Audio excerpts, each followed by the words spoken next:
Germany, April 14th, 1561. At dawn, the citizens of Nuremberg awoke to what was described in a local news flyer as a very frightful spectacle. Various strange objects were spotted in the sky, engaged in what appeared to be an aerial battle. Could they have been witnessing a close encounter? They see this incredible sight as the sun is coming up. They see what they describe as cigar-shaped objects, circles in the air, and crosses, flying crosses. And suddenly, these shapes began emitting other shapes. The spheres and discs were seen for a long time as they apparently were fighting in some kind of a battle over the city. In fact, the battle was so evident that the people in Nuremberg were actually able to perceive which side was winning. Some of the objects were seen to crash into the ground and disappear in a cloud of smoke or steam. Other objects were seen to fly off and disappear in the direction of the sun. This entire event becomes memorialized in a broadsheet. Now, a broadsheet in the 16th century was literally a newspaper. And that broadsheet exists today in Zurich, Switzerland.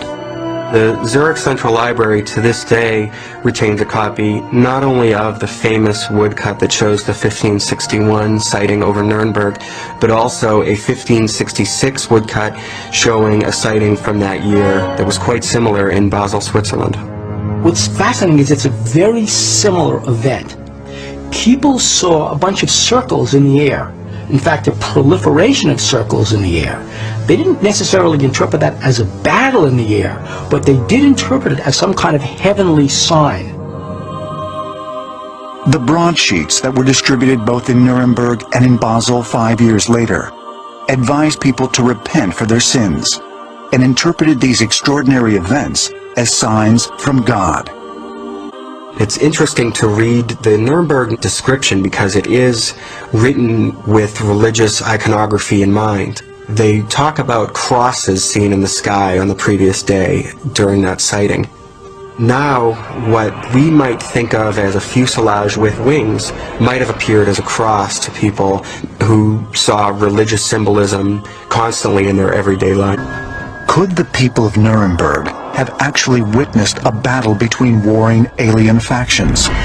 An event eerily similar to the one written about in the Bhagavad Gita over 3,000 years earlier. And if not, what else would explain the vivid accounts of luminous globes and blood-red crosses appearing in the sky?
1917, 30,000 people witnessed what they claimed to be the sun spin and dance across the sky in what would later officially be recognized as a miracle.